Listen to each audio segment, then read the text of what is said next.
Hello, नमस्ते। आप सब कैसे हो? मेरा नाम रिया है। उम्र 26 की हो गई हूँ। दिल्ली की आपाधापी वाली कॉरपोरेट नौकरी को लात मारकर मैंने ऋषिकेश में कुछ महीने बिताए और अब अपने शहर वापस आकर मैंने अपना छोटा सा योग स्टूडियो खोला है। औरा, ये स्टूडियो मेरे घर का ही एक हिस्सा है। मतलब मैंने एक 1 BHK फ्लैट लिया है जिसके सबसे बड़े कमरे को मैंने स्टूडियो बना दिया है। लकड़ी का फर्श, एक दीवार पर बड़े बड़े आईने, हल्की हल्की अगरबत्ती की खुशबू और वो क्या कहते हैं, शांति। कद मेरा 5 फुट 6 इंच है। लोग कहते हैं योगा कर कर के ग्रेस आ गया है। मैं जानती हूँ मैं कैसी दिखती हूँ। जब मैं अपने टाइट योग पैंट्स और स्पोर्ट्स ब्रा के ऊपर एक ढीला ढाला कुर्ता डालती हूँ तो मैं आर्टिस्ट लगती हूँ। जब मैं सिर्फ अपने वर्कआउट गियर में होती हूँ तो मैं प्रोफेशनल लगती हूँ। और जब मैं आईने के सामने वृक्षासन ट्री पोज में खड़ी होती हूँ तो मैं खुद को देखकर मुस्कुरा देती हूँ। मैं मर्दों की नज़रों को समझती हूँ। वे कहते हैं, मैम हमें शांति चाहिए, पर उनकी आंखें शांति के अलावा और भी बहुत कुछ ढूंढ रही होती हैं। मैं इसे नज़रअंदाज करती हूँ। मैं उनकी टीचर हूँ। मेरा काम है उनकी रीढ़ की हड्डी सीधी करना, उनके दिमाग की नहीं। मेरी क्लासें सुबह 6 बजे शुरू होती हैं और रात 8 बजे तक चलती हैं। बीच बीच में प्राइवेट सेशन भी होते हैं। घर पर अकेली रहती हूँ। मम्मी पापा दूसरे शहर में हैं। वो मेरी आध्यात्मिक यात्रा से थोड़े परेशान थे, पर जब मैंने कहा कि मैं पैसे कमा रही हूँ तो वे शांत हो गए। और आज चल पड़ा था। मेरे क्लाइंट्स में ज़्यादातर अमीर घरों की औरतें थीं, पर कुछ लड़के भी थे। वहीं कहानी शुरू होती है। दूसरा अध्याय। पहला छात्र, शायर समीर। वो एक शाम आया। बारिश हो रही थी। बोला, मैम इनर पीस चाहिए। नाम था समीर। उम्र 22-23 होगी। DU में लिटरेचर का स्टूडेंट। पतली सी दाढ़ी, आंखों में गहरा काजल और हाथ में हमेशा एक किताब। मैंने कहा, शांति तो अंदर ही है समीर, मैं बस रास्ता दिखाऊंगी। वो मुस्कुराया। वो शवासन में लेटता तो था, पर उसकी आंखें बंद नहीं होती थी। आईने में मैं देखती थी, उसकी पलकें थोड़ी सी खुली रहतीं और वो मुझे ही घूर रहा होता। मैं इंस्ट्रक्शन देती, अपना ध्यान अपनी सांसों पर लाएं, और वो मेरा चेहरा देखता। एक दिन क्लास के बाद सब चले गए। वो रुका रहा। मैम, उसने धीरे से कहा। हाँ समीर। आप जब ओम बोलती हैं तो लगता है जैसे जैसे जैसे गंगा किनारे कोई दिया जला रहा हो। मैं हंस पड़ी। वाह, शायरी अच्छी करते हो। नहीं मैम, मैं सच कह रहा हूँ।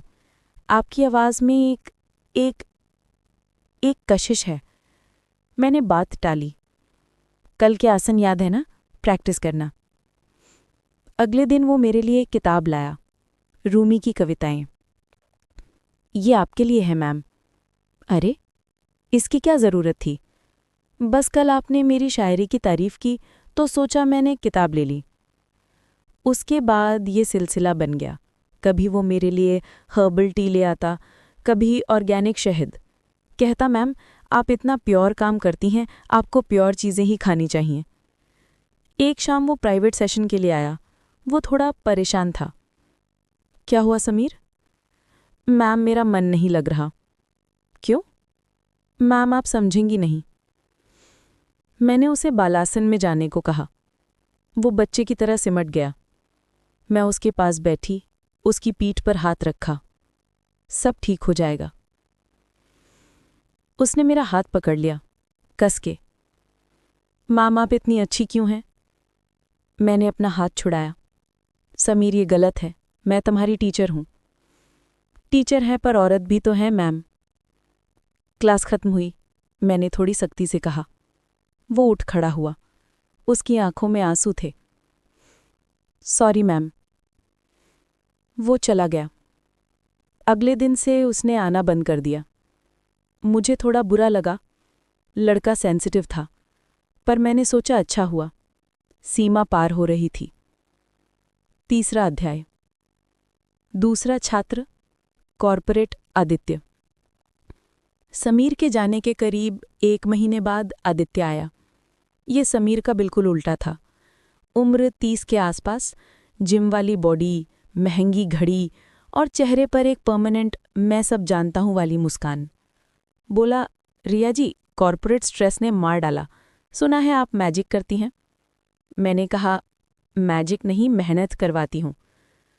वो हंसा, मैं मेहनत से नहीं डरता। आदित्य की फ्लेक्सिबिलिटी 0 थी। अधोमुख श्वानासन में उसकी कमर मुड़ती ही नहीं थी। मुझे उसे एडजस्ट करने के लिए छूना पड़ता था। रिया जी, थोड़ा आराम से, आपके हाथ बहुत सॉफ्ट हैं, वो मुस्कुराते हुए कहता। मैं इग्नोर करती। Focus on your breathing. मेरा फोकस तो आप पर है, वो इतनी धीरे से कहता कि सिर्फ मुझे ही सुनाई देता। उसने प्राइवेट सेशन बुक कर लिए। ग्रुप में मज़ा नहीं आता। अब वो रोज़ शाम को 7 बजे आता। वो हमेशा मेरे लिए कुछ लाता, कभी स्टारबक्स की कॉफ़ी, कभी बेल्जियन चॉकलेट्स। रिया, तुम बहुत मेहनत करती हो, थोड़ा इंडल्ज किया करो। वो मुझे मैम नहीं, रिया कहता था। मैंने 1-2 बार टोका, पर वो हंस देता। अरे यार, हम लगभग हम उम्र हैं। एक दिन मैं उसे त्रिकोणासन सिखा रही थी। आदित्य, अपने हिप्स को पीछे धकेलो, और हाँ, मुझे उसे सही करने के लिए उसके काफ़ी करीब जाना पड़ा। मेरा हाथ उसकी कमर पर था। मैंने महसूस किया कि उसकी सांसें तेज हो गईं। रिया, उसने मेरा हाथ पकड़ लिया। आदित्य, पोज होल्ड करो। मैं तुम्हें होल्ड करना चाहता हूं, उसने पलटकर मेरी आंखों में देखते हुए कहा। मैं एक झटके में पीछे हट गई।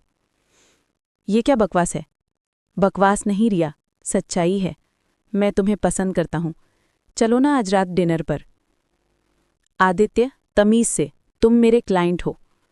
क्लाइंट हो पर मर्द भी तो हूं, और तुम कमाल हो। गेट आउट, मैं चिल्लाई। अभी निकलो यहाँ से। वो थोड़ा सकपकाया। अरे, गुस्सा क्यों हो रही हो? सॉरी। मैंने कहा, जाओ। वो अपना बैग उठाकर चला गया। मिलते हैं, उसने जाते जाते कहा। मैंने उसका नंबर ब्लॉक कर दिया। मुझे घिन आ रही थी। क्या ये सब मर्द एक जैसे होते हैं? शांति के नाम पर सिर्फ। चौथा अध्याय।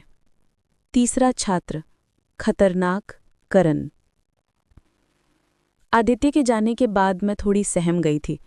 मैंने कुछ दिन प्राइवेट सेशन बंद कर दिए, सिर्फ ग्रुप क्लास लेती, पर फिर औरा का किराया भी तो देना था। तभी करण आया। वो बाकी दोनों से बिल्कुल अलग था।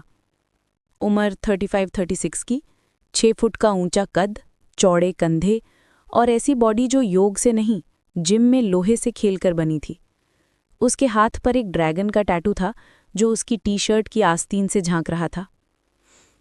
उसकी आंखें, वे काली नहीं भूरी थीं, पर उनमें एक अजीब सी ठंडी नज़रों वाली शांति थी।